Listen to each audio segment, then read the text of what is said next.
तेबे नयापल्ली थानार ये G+3 G+3 अर्थात ग्राउंड फ्लोर सहित 1 2 3 ये बहुत बड़ थाना गृह गोटे निर्माण होती से मुझे परिदर्शन कली बहुत सुंदर भाव में घर या जोटा आमर पब्लिक लाउंज अच्छी से देखिली सब व्यवस्था अच्छी किंतु एसी ना तेणुक जो लोक मैंने आसवे टे गरम रे गरम रे आसी एफआईआर देवाई पुणी गरम रे रे डबल गरम हो प्रथम से कोल करा दरकार से एसी लगे दरकार डीजी महाशय तांको तुरंत एसी लगेबार व्यवस्था आपण करिवार आवश्यकता अच्छी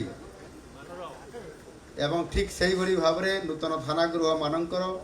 परिकल्पना ठारू आरंभ कर यार परिसमाप्ति पर्यंत सहयोग कर प्रत्येक व्यक्ति विशेष जो माने एथिरे दाबी करथिले प्रस्ताव देइथिले सेही मानकु मध्य आजिर ई अवसर रे मु समानकु मध्य धन्यवाद जनाउछि। नवनिर्मित थाना गृह गुड़िक द्वारा लोक माने उन्नत मानर सेवा पाइबे लाटेस्ट जहा आवश्यकता अच्छी ता किभली भाव में पाई पारिबे से आधार रे आज थाना गुड़िक भिन्नक्षम एरा सब थाना रे ना ये केवल ये जो राम व्यवस्था प्रत्येक थाना रे भिन्नक्षम मानकर राम व्यवस्था बिल्डिंग एवं बाराक सम्मिलनी कोठरी संदिग्ध साक्षी परीक्षा कोठरी वायरलेस एवं जोगाजोग कोठरी आधुनिक मालखाना रिसेप्शन सेंटर और एवं महिला और शिशु हेल्प डेस्क प्रस्तुत करा जाइछि जोथि पाई कि याकु जदि ठीक भाव में आमे कार्यकारी करि परिबा ताहले लोक माने जो गुटे भावना थाए आ लोक मानकर गुटे मन रे थाए से तीनोटी जिनिस को भल पाती ना बा जीवा भी चाहती ना गोटे है थाना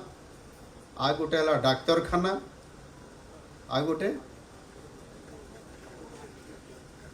से ना लगी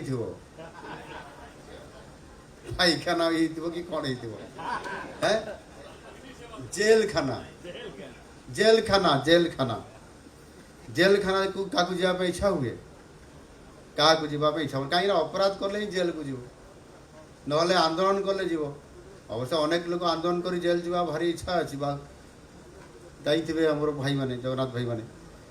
तो बंधुगण ये नवनिर्मित कोठा उद्घाटन करिबा एवं या कार्यकारी अर्थ आमे आईन श्रृंखला परिस्थिति को किभली भाव में नियंत्रण रे रखिबा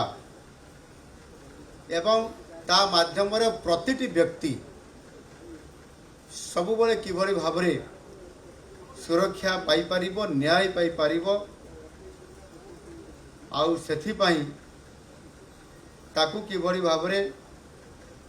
सुनिश्चित करिबो ये जनसाधारण कल्याण रे लागिबो